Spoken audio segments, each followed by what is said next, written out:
നമശിവായ. നമസ്കാരം. ഇന്ദ്രാനന്ദം ബ്രഹ്മാനന്ദത്തിൻ്റെ പ്രഭാതവന്ദനം.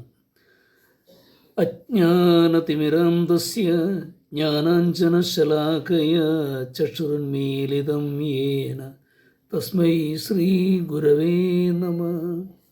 ജ്ഞാനപ്പാനാമൃതത്തിലേക്ക് ഏവർക്കും സ്വാഗതം. കഴിഞ്ഞ ദിവസം നാം ജ്ഞാനപ്പാനയിൽ ശ്രദ്ധിച്ച വരികൾ ഭക്തൻ പരമോന്നത പദവിയിലെത്തുന്നതും പരബ്രഹ്മത്തിൽ പരമാത്മാവിൽ വിലയം പ്രാപിക്കുന്നതുമായ അവസ്ഥയെക്കുറിച്ചാണ് പറഞ്ഞത്. അടുത്തത് വരികൾ നമുക്ക് ശ്രദ്ധിക്കാം. ശക്തി വേറിട്ടു സഞ്ചരിച്ചിടുമ്പോൾ ഭദ്രമായില്ല എന്നതു കൊണ്ടേതും പരിതാപം മനസ്സിൽ മുഴക്കേണ്ട തിരുനാമത്തിൻ മഹാത്മ്യം കേട്ടാലും. ഇവിടെ കവി പറയുന്നത് വിഷയാസക്തി മുഴുവൻ ഉപേക്ഷിച്ച് സ്വകുടുംബവും ഗൃഹവും പരിത്യജിച്ച് ലോക സഞ്ചാരം ചെയ്യുന്നവൻ തക്കവണ്ണം പക്വത കൈവരിക്കാൻ കഴിയാത്തവനെങ്കിലും അതോർത്ത് പരിതപിക്കേണ്ടതില്ല. അങ്ങനെയുള്ളവർക്ക് സമാധാനത്തിന് വഴിയുണ്ട്. ഭഗവാൻ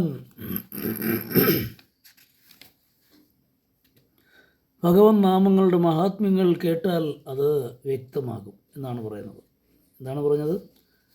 നമുക്ക് എല്ലാം ഉപേക്ഷിച്ച്, വിഷയാസക്തി എല്ലാം മുഴുവൻ ഉപേക്ഷിച്ച്, ആരുമായി ഒരു അറ്റാച്ച്മെൻറ്റും ഇല്ലാതെ സകുടുംബവും ഗൃഹവും പരിത്യജിച്ച് സർവസംഘ പരിത്യാഗി ആയി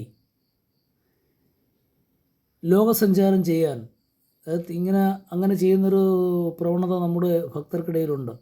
ഒരു പ്രായമാകുമ്പോൾ ഇങ്ങനെ ഇറങ്ങി തീർത്ഥാടനങ്ങൾക്ക് ആയി പുറപ്പെടും. പണ്ടൊക്കെ ഒരു പ്രയോഗം ഉണ്ടായിരുന്നു, പുറപ്പെട്ടു പോയി തിരിച്ചു വരത്തില്ല.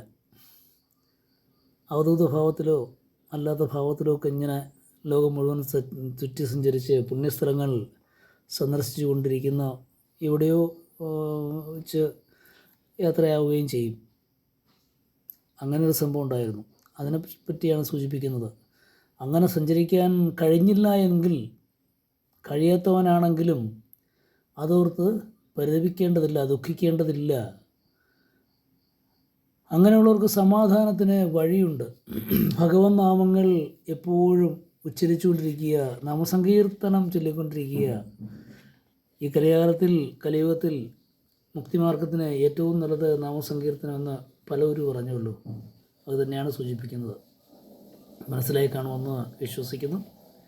ഗുരുപാദാരവിന്ദങ്ങളിൽ സമർപ്പിക്കുന്നു. ഏവർക്കും നല്ലൊരു ശുഭദിനം, സന്തോഷവും ശാന്തിയും സമാധാനവും എല്ലാം നിറഞ്ഞ ഒരു ദിവസം സർവേശ്വരൻ നൽകുമാറാകട്ടെ എന്ന് പ്രാർത്ഥിക്കുന്നു. ശുഭ സുദിനം.